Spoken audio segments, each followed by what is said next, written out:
પાઠ 4 વનસ્પતિની જાણકારી મેળવીએ. સૌપ્રથમ વિકલ્પો આપેલા છે. નીચેના પૈકી કઈ વનસ્પતિ છોડ છે? તુલસી. નીચેના પૈકી કઈ વનસ્પતિ ક્ષુપ છે? જાસૂદ. લીમડો કયા પ્રકારની વનસ્પતિ છે? વૃક્ષ. બારમાસી કયા પ્રકારની વનસ્પતિ છે? છોડ. કરેણ કયા પ્રકારની વનસ્પતિ છે? ક્ષુપ. કોનું પ્રકાંડ ખોરાકનો સંગ્રહ કરે છે? બટાટા. મની પ્લાન્ટ કયા પ્રકારની વનસ્પતિ છે? વેલો. કઈ વનસ્પતિના પર્ણમાં સમાંતર શિરાવિન્યાસ જોવા મળે છે? મકાઈ. કઈ વનસ્પતિના પર્ણમાં ઝાલાકાર શિરાવિન્યાસ જોવા મળે છે? વડ. કઈ વનસ્પતિ સોટી મૂળ ધરાવે છે? લીમડો. કઈ વનસ્પતિ તંતુમૂળ ધરાવે છે? જુવાર. વનસ્પતિ દ્વારા થતી પ્રકાશસંશ્લેષણની ક્રિયામાં કોની જરૂર નથી? ઓક્સિજન. પુષ્પનો કયો ભાગ પરાગનયન માટે કીટકોને આકર્ષવાનું કાર્ય કરે છે? દલપત્ર. પુષ્પનું કળી અવસ્થામાં રક્ષણ કોણ કરે છે? વજ્રપત્ર. સ્ત્રી કેસરના સૌથી નીચેના ફૂલેલા ભાગને શું કહે છે? બીજાશય. નીચેના પૈકી પુંકેસરનો ભાગ કયો છે? પરાગાશય. પ્રશ્ન 2 ખાલી જગ્યાઓ પૂરો. પર્ણના લીલા રંગના પહોળા અને ચપટા ભાગને પર્ણપત્ર કહે છે. પ્રકાશ સંશ્લેષણની ક્રિયામાં જરૂરી એવા પર્ણમાં રહેલા લીલા રંગના દ્રવ્યને હરિતદ્રવ્ય કહે છે. વનસ્પતિ પ્રકાશ સંશ્લેષણની ક્રિયામાં ઓક્સિજન વાયુ મુક્ત કરે છે. વનસ્પતિ પ્રકાશ સંશ્લેષણની ક્રિયા દ્વારા પર્ણમાં સ્ટાર્ચ સ્વરૂપે ખોરાક તૈયાર કરે છે. શક્કરિયું એ ખોરાક સંગ્રહ કરતું મૂળ છે. વનસ્પતિમાં બાષ્પોત્સર્જનનું કાર્ય કરતું અંગ પર્ણ છે. ચાલો એના પછી ઉત્તરો છે એ આપવાના રહેશે. વનસ્પતિ પ્રકાશ સંશ્લેષણની ક્રિયામાં વાતાવરણમાંના કયા વાયુનો ઉપયોગ કરે છે? Carbon dioxide. વનસ્પતિને જમીનમાં જકડી રાખવાનું કાર્ય કોણ કરે છે? મૂળ. વનસ્પતિ પર્ણો દ્વારા પાણી ગુમાવે છે તે ક્રિયાને શું કહે છે? બાષ્પોત્સર્જન. પર્ણમાં શિરાઓની ગોઠવણી કે ભાતને શું કહે છે? શિરાવિન્યાસ. જો કોઈ વનસ્પતિ તંતુમૂળ ધરાવતી હોય તો તેના પર્ણોનો શિરાવિન્યાસ સામાન્ય રીતે કેવા પ્રકારનો હોઈ શકે? સમાંતર. જો કોઈ વનસ્પતિના પર્ણો ઝાલાકાર શિરાવિન્યાસ ધરાવે તો તેના મૂળ કયા પ્રકારના હશે? સોટી મૂળ. ઘાસના પર્ણમાં કયા પ્રકારનો શિરાવિન્યાસ જોવા મળે છે? સમાંતર શિરાવિન્યાસ. વડ અને પીપળાના પર્ણોમાં કયા પ્રકારનો શિરાવિન્યાસ જોવા મળે છે? ઝાલાકાર શિરાવિન્યાસ. વૃક્ષોની આસપાસ ઠંડકનો અનુભવ થાય છે તે વનસ્પતિની કઈ ક્રિયાને આધારે છે? બાષ્પોત્સર્જન. પુષ્પના બહારના ભાગમાં આવેલી પર્ણ જેવી રચનાને શું કહે છે? વજ્રપત્ર. બીજાશયમાં મણકા જેવી રચના દેખાય છે તેને શું કહે છે? અંડક. પુષ્પના કયા ભાગમાં તમને બીજાશય જોવા મળશે? ત્રિકેસર. જોડાયેલા વજ્રપત્રો હોય એવા બે પુષ્પના નામ. ધતુરો અને જાસૂદ. છૂટા વજ્રપત્રો હોય તેવા બે પુષ્પોના નામ. ગુલાબ અને રાય. ચાલો એના પછી ખરા ખોટા આપેલા છે. મૂળો અને ગાજર એવી વનસ્પતિ છે જેના મૂળ ખાવામાં વપરાય છે. સાચું. જાસૂદ એ છોડ પ્રકારની વનસ્પતિ છે. ખોટું. ક્ષુપને ખૂબ ઊંચેથી ડાળીઓ અને શાખાઓ ફૂટે છે. ખોટું. પ્રકાંડ જમીનમાંથી પાણી અને ખનિજ ક્ષારોનું શોષણ કરે છે. ખોટું. પરાગાસન એ સ્ત્રીકેસરનો એક ભાગ છે. સાચું. પરાગાશય એ સ્ત્રીકેસરનો એક ભાગ છે. ખોટું. ગલગોટો અને સૂર્યમુખીના પુષ્પો એકલિંગી પુષ્પો છે. ખોટું. મૂળ પાણીનું વહન પર્ણો સુધી કરે છે. ખોટું. પુષ્પમાં પુંકેસર અને દલપત્રોની સંખ્યા હંમેશા સમાન હોય છે. ખોટું. જો પુષ્પના દલપત્રો જોડાયેલા હોય તો તેનું ત્રિકેસર દલપત્ર સાથે જોડાયેલું હોય છે. ખોટું. જોડાયેલું હોય પણ અને ન પણ હોય તે માટે આપણે ખોટું કરીશું. ચાલો એના પછી નીચેના પ્રશ્નોના એક વાક્યમાં ઉત્તર લખો. છોડનું પ્રકાંડ કેવું હોય છે? છોડનું પ્રકાંડ કુમળું અને ઓછી શાખાઓ ધરાવતું હોય છે. તે લીલા રંગનું હોય છે. ક્ષુપનું પ્રકાંડ કેવું હોય છે? ક્ષુપનું પ્રકાંડ પ્રમાણમાં મજબૂત પણ બહુ જાડું હોતું નથી. વૃક્ષનું પ્રકાંડ કેવું હોય છે? વૃક્ષનું પ્રકાંડ ઘણું મજબૂત, જાડું અને બદામી રંગનું હોય છે.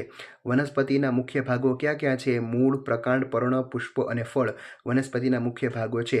ક્ષુપ પ્રકારની વનસ્પતિના 4 નામ આપો. જાસૂદ, કરેણ, લીંબુડી અને દાડમડી ક્ષુપ પ્રકારની વનસ્પતિ છે. વેલા પ્રકારની વનસ્પતિના 4 નામ આપો. વાલ, વટાણા, કારેલા અને ગિલોડા. પછી સોટી મૂળ ધરાવતી વનસ્પતિના 4 નામ. મગ, તુવેર, વાલ અને વટાણા. પછી તંતુ મૂળ ધરાવતી વનસ્પતિના 4 નામ. ઘઉં, બાજરી, મકાઈ અને ડાંગર. પર્ણમાં ઝાલાકાર શિરાવિન્યાસ ધરાવતી 4 વનસ્પતિના નામ. જાસૂદ, લીમડો, આંબો, પીપળો વગેરે. પછી પર્ણમાં સમાંતર શિરાવિન્યાસ ધરાવતી વનસ્પતિના 4 નામ. કેળ, શેરડી, વાંસ અને ઘાસ.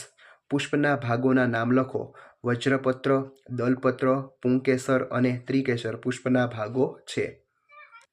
ત્રિકેસરના ભાગોના નામ. પરાગાસન, પરાગવાહની અને બીજાશય. પુંકેસરના ભાગોના નામ. પરાગાશય અને તંતુ. ચાલો વ્યાખ્યા આપો. ક્ષુપ. જે વનસ્પતિનું પ્રકાંડ મજબૂત હોય પરંતુ જાડું ન હોય તેને ક્ષુપ કહે છે. વેલા. જે વનસ્પતિના પ્રકાંડ નબળા હોય અને ટટ્ટાર ન રહી શકે તેમજ આધારની જરૂર પડે તેને વેલા કહે છે. પ્રકાશ સંશ્લેષણ. વનસ્પતિના લીલા પર્ણો સૂર્યપ્રકાશની હાજરીમાં કાર્બન ડાયોક્સાઇડનો ઉપયોગ કરી ખોરાક બનાવે છે તેને પ્રકાશ સંશ્લેષણ કહે છે. ચાલો પછી બાષ્પોત્સર્જન. વનસ્પતિના પર્ણરંધ્રો દ્વારા વધારાનું પાણી બાષ્પ રૂપે બહાર કાઢે છે તેને બાષ્પોત્સર્જન કહે છે. સોટી મૂળ. વનસ્પતિના મૂળની રચનામાં એક મુખ્ય જાડું મૂળ હોય અને ઘણા બધા ઉપમૂળો જોવા મળે તેને સોટી મૂળ કહે છે. તંતુ મૂળ. વનસ્પતિના મૂળની રચનામાં મુખ્ય મૂળ ન હોય પરંતુ એક જગ્યાએથી ઘણા બધા પાતળા તંતુઓ જેવા મૂળ હોય જોવા મળે તેને તંતુ મૂળ કહે છે. સમાંતર શિરાવિન્યાસ. પર્ણમાં શિરાઓ સમાંતર ગોઠવાયેલી હોય તેને સમાંતર શિરાવિન્યાસ કહે છે. ઝાલાકાર શિરાવિન્યાસ. પર્ણમાં શિરાઓ જાળી જેવી એટલે કે ઝાડાકાર ગોઠવાયેલી હોય તેને ઝાલાકાર શિરાવિન્યાસ કહે છે. ચાલો એના પછી 7મો પ્રશ્ન. નીચેના પ્રશ્નોના ટૂંકમાં ઉત્તરો લખો. છોડની આકૃતિ દોરી તેના મુખ્ય ભાગો છે એ જણાવો. તો છોડની આકૃતિ દોરી તેના મુખ્ય ભાગોમાં મૂળ, પ્રકાંડ, પર્ણ અને પુષ્પ. ચાલો એના પછી બીજો પ્રશ્ન. પર્ણની આકૃતિમાં તેના ભાગો દર્શાવો. દરેક વિશે ટૂંકમાં લખો. આ પર્ણ છે એમાં મધ્ય શિરા, શિરાઓ, પર્ણદંડ અને પર્ણપત્ર. ચાલો પર્ણની દરેક વિશે ટૂંકમાં લખો. પર્ણના મુખ્ય 2 ભાગ છે. પર્ણદંડ અને મુખ્ય 2 ભાગ છે અને પછી આપણે બીજા 2 ભાગ છે એની ચર્ચા કરીએ. મુખ્ય ભાગમાં છે પર્ણદંડ અને બીજું પર્ણપત્ર. તો પર્ણદંડ કોને કહેવાય? તો પર્ણના જે ભાગમાં પ્રકાંડ સાથે જોડાયેલા ભાગને પર્ણદંડ કહે છે અને પર્ણપત્ર તો પર્ણના લીલા અને પહોળા ભાગને પર્ણપત્ર કહે છે. તે પર્ણનો મુખ્ય ભાગ છે. પછી બીજું શું હોય તો કે મધ્ય શિરા. પર્ણની મધ્યમાં આવેલી જાડી શિરાને મધ્ય શિરા કહે છે. પછી ચોથું શિરા તો પર્ણની ઉપરની નસો જેવી રેખાઓને શિરા કહે છે. ચાલો પછી પ્રકાંડના સામાન્ય કાર્યો જણાવો. પ્રકાંડના કાર્યો નીચે મુજબ છે. પહેલું, તે વનસ્પતિને ટટ્ટા રહેવા આધાર આપે છે. પછી તે પર્ણોને સૂર્યપ્રકાશ મળી રહે તે રીતે ફેલાવે છે. તે મૂળ દ્વારા શોષાયેલા પાણી અને ખનિજ ક્ષારોનું પ્રકાંડની શાખાઓ અને પર્ણો સુધી વહન કરે છે. તે પર્ણ દ્વારા તૈયાર થયેલા ખોરાકનું અન્નવાહક પેશી દ્વારા વનસ્પતિના વિવિધ ભાગો તરફ વહન કરે છે. ચાલો એના પછી પર્ણના સામાન્ય કાર્યો જણાવો. તો સામાન્ય કાર્યો નીચે મુજબ છે. તે શ્વસન ક્રિયા કરે છે. તે બાષ્પોત્સર્જન દ્વારા વધારાના પાણીને બહાર કાઢે છે. તે પ્રકાશ સંશ્લેષણની ક્રિયા કરી પોતાનો ખોરાક બનાવે છે. ચાલો એના પછી મૂળના સામાન્ય કાર્યો જણાવો. મૂળના સામાન્ય કાર્યો નીચે મુજબ છે. પહેલું, તે વનસ્પતિને જમીન સાથે જકડી રાખે છે અને બીજું, તે પાણી અને ખનિજ ક્ષારોનું શોષણ કરે છે. ચાલો એના પછી છઠ્ઠો, વનસ્પતિના પર્ણનો રંગ શા માટે લીલો હોય છે? તો વનસ્પતિના પર્ણ પ્રકાશ સંશ્લેષણની ક્રિયા કરે છે અને સ્ટાર્ચ રૂપે ખોરાક બનાવે છે. પ્રકાશ સંશ્લેષણની ક્રિયા માટે હરિત દ્રવ્ય પર્ણમાં હોય છે. હરિત દ્રવ્યનો રંગ લીલો હોવાથી પર્ણનો રંગ લીલો હોય છે. પુંકેસરની આકૃતિના તેના ભાગો લખો અને દરેક વિશે ટૂંકમાં લખો. ચાલો પુંકેસર આપેલું છે પરાગાશય અને તંતુ. ચાલો એના તે પુષ્પનું નર પ્રજનન અંગ છે. પુષ્પને એક કરતાં વધારે પુંકેસર હોય છે. તેના મુખ્યત્વે 2 ભાગ છે. પરાગાશય. પુંકેસરની ટોચ પર આવેલા કોથળી જેવા ભાગને પરાગાશય કહે છે. તંતુ. પુંકેસરના દાંડી જેવા ભાગને તંતુ કહે છે. 8મો પ્રશ્ન. સ્ત્રીકેસરની આકૃતિમાં તેના ભાગો દર્શાવો. દરેક ભાગ વિશે ટૂંકમાં લખો. આકૃતિ આપેલી છે એમાં પરાગાસન, પરાગવાહિની અને બીજાશય. સ્ત્રીકેસરનું પુષ્પનું માદા પ્રજનન અંગ છે. તેના ભાગો નીચે મુજબ છે. પહેલું, પરાગાસન. સ્ત્રીકેસરની ઉપરની ટોચના ગાદી જેવા ભાગને પરાગાસન કહે છે. પરાગવાહિની. પરાગાસનની નીચે આવેલી નળી જેવી રચનાને પરાગવાહિની કહે છે. અને ત્રીજું, બીજાશય. સ્ત્રીકેસરના સૌથી નીચેના શંકુ આકારના ફૂલેલા ભાગને બીજાશય કહે છે. ચાલના પછી વૈજ્ઞાનિક કારણ આપી સમજાવો. ભર બપોરે ઘટાદાર વૃક્ષ નીચે ઠંડક લાગે છે કારણ કે વૃક્ષ નીચે તડકો લાગતો નથી. વળી વૃક્ષોના પર્ણો તેમની સપાટી પર આવેલા છિદ્રોમાંથી બાષ્પોત્સર્જનની ક્રિયા દ્વારા વધારાનું પાણી વાતાવરણમાં ઠાલવે છે. પરિણામે આસપાસનું વાતાવરણ ઠંડુ રહે છે. ચાલો બીજું, પર્ણને વનસ્પતિનું રસોડું કહે છે કારણ કે વનસ્પતિ તેના પર્ણમાં રહેલ હરિત દ્રવ્યની મદદથી સૂર્યપ્રકાશની હાજરીમાં હવામાંના કાર્બન ડાયોક્સાઇડ અને મૂળે શોષેલા પાણીનો ઉપયોગ કરી પોતાનો ખોરાક તૈયાર કરે છે. આમ પર્ણમાં ખોરાક તૈયાર થાય છે તેથી તેને વનસ્પતિનું રસોડું કહે છે. સામાન્ય રીતે પુષ્પો રંગીન અને સુગંધીદાર હોય છે કારણ કે રંગીન અને સુગંધીદાર પુષ્પો કીટકોને આકર્ષે છે. કીટકો પુષ્પ પર બેસે ત્યારે પરાગરજ તેમના શરીરને ચોંટે છે. કીટકો બીજા પુષ્પ પર બેસે ત્યારે પરાગરજ બીજા પુષ્પના સ્ત્રીકેસર પર પડે છે. આમ કીટકો દ્વારા પરાગનયન થાય છે. કીટકો દ્વારા પરાગનયન થઈ શકે તે માટે પુષ્પો રંગીન અને સુગંધીદાર હોય છે. ચાલો એના પછી તફાવત આપેલા છે. પહેલો છે મૂળ અને પ્રકાંડ. મૂળમાં તે સામાન્ય રીતે જમીનની અંદર વૃદ્ધિ પામે છે. તે સામાન્ય રીતે જમીનની બહાર વૃદ્ધિ પામે છે. તે જમીનમાંથી પાણી અને ખનિજ ક્ષારોનું શોષણ કરે છે. તે મૂળે ચૂસેલા પાણી અને ખનિજ ક્ષારોનું પર્ણો તરફ વહન કરે છે. ચાલો એના પછી બીજો તફાવત આપેલો છે છોડ અને ક્ષુપ. તેનું પ્રકાંડ લીલું, કુમળું અને પાતળું હોય છે. તેનું પ્રકાંડ છોડ કરતાં જાડું, મજબૂત, વધારે શાખાવાળું હોય છે. પછી છોડમાં તેનું આયુષ્ય ઓછું હોય છે. તેનું આયુષ્ય છોડ કરતાં વધુ હોય છે. ત્રીજો તફાવત સોટી મૂળ અને તંતુ મૂળ. તેના મૂળ જમીનમાં ખૂબ ઊંડે ઉતરે છે. તેના મૂળ ખૂબ ઊંડા જતા નથી. તેમાં મુખ્ય મૂળ હોય છે અને તેને શાખા અને ઉપશાખા મૂળ હોય છે. તેમાં મુખ્ય મૂળ હોતું નથી. તેને ઘણા તંતુઓ જેવા નાના મૂળ હોય છે. ચાલો ચોથો તફાવત ઝાલાકાર શિરાવિન્યાસ અને સમાંતર શિરાવિન્યાસ. તેમાં પર્ણની શિરાઓ જાળી જેવી એટલે કે ઝાડાકાર હોય છે. તેમાં પર્ણની શિરાઓ સમાંતર હોય છે. દ્વિદળી વનસ્પતિમાં ઝાડાકાર શિરાવિન્યાસ જોવા મળે છે. એકદળી વનસ્પતિમાં સમાંતર શિરાવિન્યાસ જોવા મળે છે. પછી પાંચમો તફાવત દલપત્ર અને વજ્રપત્ર.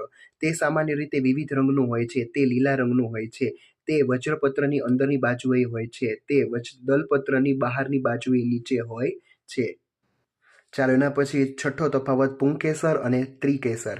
તે પુષ્પનું નર પ્રજનન અંગ છે. તે પુષ્પનું માદા પ્રજનન અંગ છે. પરાગાશય અને તંતુ તેના મુખ્ય ભાગો છે. પરાગાસન, પરાગવાહિની, બીજાશય તેના મુખ્ય ભાગો છે. ચાલો એના પછી વર્ગીકરણ કરો. નીચેની વનસ્પતિઓનો છોડ, ક્ષુપ અને વૃક્ષમાં વર્ગીકરણ કરો. કૌંસમાં આપેલા છે. કૌંસમાં ગોતીને તમારે છોડ, ક્ષુપ અને વૃક્ષમાં લખવાના છે. છોડમાં કયા કયા આવશે? તો કે છોડમાં તુલસી, બારમાસી, મકાઈ, ગુલાબ, ગલગોટો અને બાજરી. ક્ષુપમાં જાસૂદ, જામફળી, કરેણ, મહેંદી, દાડમડી અને સીતાફળ. વૃક્ષમાં લીમડો, વડ, આંબો, આસોપાલવ, બાવળ અને પીપળો. ચાલો એના પછી નીચેની વનસ્પતિને મૂળના પ્રકાર અનુસાર સોટી મૂળ અને તંતુ મૂળમાં વહેંચો. સોટી મૂળમાં આંબો, બારમાસી, તુલસી, વડ, લીમડો અને જાસૂદ. તંતુ મૂળમાં ઘઉં, મકાઈ, વાંસ, શેરડી, નાળિયેરી અને જુવાર. ચાલો એના પછી સમાંતર શિરાવિન્યાસ અને ઝાલાકાર શિરાવિન્યાસમાં વહેંચો. તો કે સમાંતર શિરાવિન્યાસમાં ઘઉં, કેળ, શેરડી, મકાઈ, વાંસ અને ઘાસ. ઝાલાકાર શિરાવિન્યાસમાં તુલસી, જાસૂદ, વડ, લીમડો, આંબો અને પીપળો. ચાલો એના પછી જોડકા આપેલા છે. વજ્રપત્ર તો કયું આવશે? તો કે પુષ્પનું કળી અવસ્થામાં રક્ષણ કરે છે. દલપત્ર કીટકોને આકર્ષે છે. પુંકેસર પરાગરજ ઉત્પન્ન કરે છે. ત્રિકેસર બીજાશયમાં અંડક ઉત્પન્ન કરે છે. 12મો પ્રશ્ન. નીચેના પ્રશ્નોના મુદ્દાસર ઉત્તરો લખો. મૂળના પ્રકાર જણાવો. દરેક વિશે ટૂંકમાં સમજાવો. મૂળના મુખ્ય બે પ્રકારો છે. સોટી મૂળ. તેમાં એક જાડું મૂળ અને તેના પર ઉપમૂળ જોવા મળે છે. તેને સોટું મૂળ કહે છે. ઉદાહરણ તરીકે લીમડો, વડ, પીપળો, મગ, વાલ, તુવેર વગેરે. ચાલો પછી તંતુ મૂળ. તેમાં મુખ્ય મૂળ હોતું નથી પરંતુ એક જગ્યાએથી ઘણા બધા પાતળા તંતુઓ જેવા મૂળ ઉદ્ભવેલા હોય છે. તેથી તેને તંતુ મૂળ કહે છે. ઉદાહરણમાં ઘઉં, બાજરી, ડાંગર, મકાઈ, શેરડી, વાંસ, નાળિયેરી વગેરેમાં તંતુ મૂળ હોય છે. ચાલો પર્ણનો શિરાવિન્યાસ એટલે શું? તેના પ્રકાર જણાવી દરેકને ટૂંકમાં સમજાવો. ચાલો પર્ણનો શિરાવિન્યાસ એટલે પર્ણમાં જોવા મળતી ભાત. તેના બે પ્રકારો છે. સમાંતર શિરાવિન્યાસ અને ઝાલાકાર શિરાવિન્યાસ. પહેલા આપણે જોઈએ સમાંતર શિરાવિન્યાસ. તેમાં શિરાઓ સમાંતર ગોઠવાયેલી હોય છે. તેના પર્ણોમાં વચ્ચે એક સમાંતર શિરા જોવા મળતી હોવાથી તેને સમાંતર શિરાવિન્યાસ કહે છે. ઉદાહરણમાં ઘઉં, બાજરી, મકાઈ, કેળ, શેરડી, વાંસ, ઘાસ વગેરે. સામાન્ય રીતે એકદળી વનસ્પતિમાં સમાંતર શિરાવિન્યાસ જોવા મળે છે. એના પછી છે ઝાલાકાર શિરાવિન્યાસ. તેના પર્ણોમાં શિરાઓની ગોઠવણી જાળી સ્વરૂપે એટલે કે ઝાલાકાર સ્વરૂપે હોવાથી તેને ઝાલાકાર શિરાવિન્યાસ કહે છે. ઉદાહરણમાં વડ, પીપળો, લીમડો, આંબો, વટાણા, જાસૂદ, તુલસી વગેરે. દ્વિદળી વનસ્પતિમાં ઝાલાકાર શિરાવિન્યાસ જોવા મળે છે. ધતુરાના પુષ્પની નામ નિદર્શનવાળી આકૃતિ દોરો. તેના મુખ્ય ભાગો જણાવો અને દરેકને ટૂંકમાં સમજાવો. ધતુરાના પુષ્પની નામ નિદર્શનવાળી આકૃતિ આપણે દોરવાની છે. અને હવે જોઈએ ધતુરાના પુષ્પની નામનિર્દેશનવાળી આકૃતિ નીચે મુજબ છે. તેના વિવિધ ભાગો. તો પેલું છે વજ્રપત્ર. પુષ્પની બહારના ભાગમાં આવેલી પર્ણ જેવી રચનાને વજ્રપત્ર કહે છે. બીજું દલચક્ર.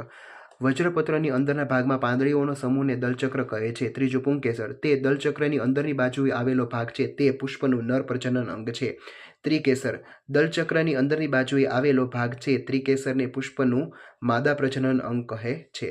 ચાલો એના પછી નીચેના પ્રયોગનું આકૃતિ દોરી વર્ણન કરો. ચાલો, વનસ્પતિનું પ્રકાંડ પાણી અને ખનિજ ક્ષારોનું દ્રાવણનું વહન કરે છે તે સાબિત કરતો પ્રયોગ વર્ણવો.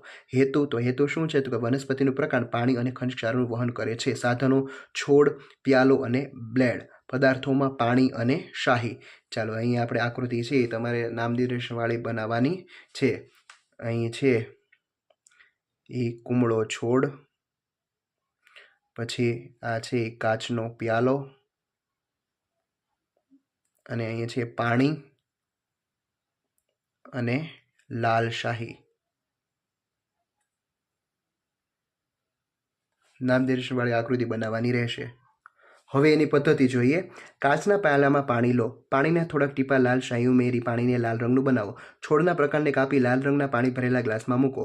બીજે દિવસે તેનું અવલોકન કરો. અવલોકનમાં શું મળે છે? તો કે છોડનું પ્રકાંડ અને પર્ણ લાલ રંગના બને છે. નિર્ણય શું મળે છે? તો કે નિર્ણય વનસ્પતિનું પ્રકાંડ પાણીનું વહન કરે છે. ચાલો, બીજો પ્રયોગ. વનસ્પતિના પર્ણો બાષ્પોત્સર્જન દ્વારા વધારાનું પાણી બાષ્પ સ્વરૂપે બહાર કાઢે છે તે સાબિત કરતો પ્રયોગ વર્ણવો. હેતુ, તો કે વનસ્પતિના પર્ણો બાષ્પોત્સર્જન દ્વારા પાણી કાઢે છે. સાધનોમાં છોડ, પોલિથીન, કોથળી, દોરી વગેરે. ચાલો, પછી તમારે નામ નિર્દેશનવાળી આકૃતિ છે અહીં બનાવવાની રહેશે. અને હવે આપણે એની પદ્ધતિ જોઈએ. કુંડુમાંનો છોડ લો. આ છોડની ડાળીઓને પર્ણ સહિત કોથળી વડે ઢાંકીને તેનું મુખ છે એ બંધ કરો. છોડના કુંડાને સૂર્યપ્રકાશમાં મૂકો. છોડને થોડા સમય બાદ નિહાળો. હવે અવલોકનમાં આપણે શું જોવા મળે છે? કે કોથળીની અંદરના ભાગમાં ટીપા જોવા મળે છે. આના ઉપરથી શું નિર્ણય મળે છે? તો વનસ્પતિના પર્ણો બાષ્પોત્સર્જનની ક્રિયા કરે છે.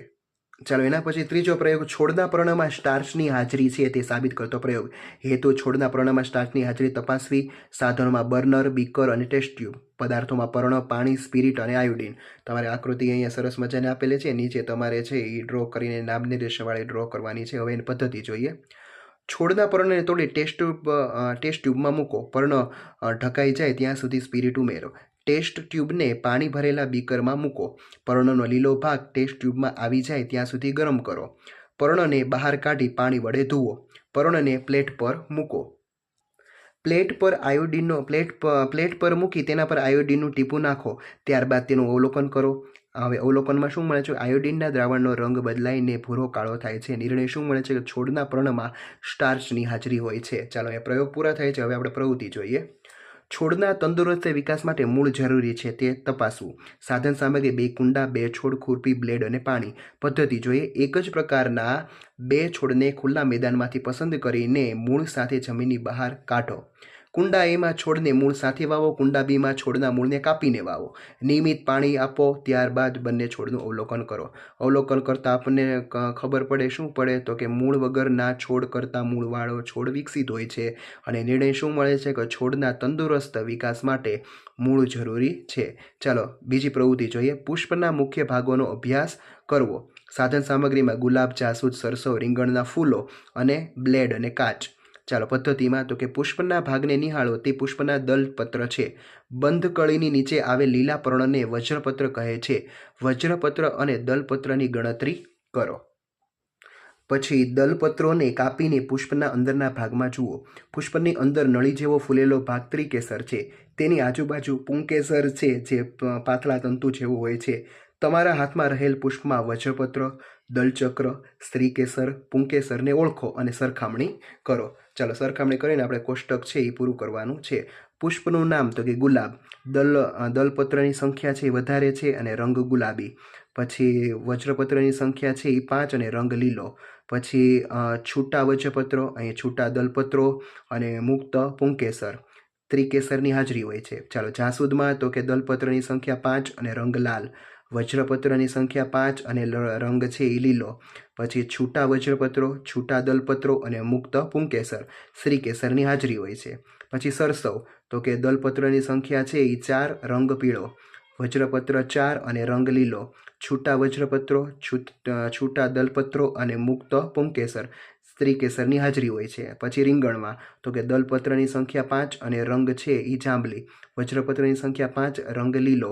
પછી વજ્રપત્રો જોડાયેલા હોય, દલપત્રો જોડાયેલા હોય અને પુંકેસરે જોડાયેલા હોય અને સ્ત્રીકેસરની હાજરી હોય છે. અહીં તમારું આ ચેપ્ટર પૂરું થાય છે. Thank you.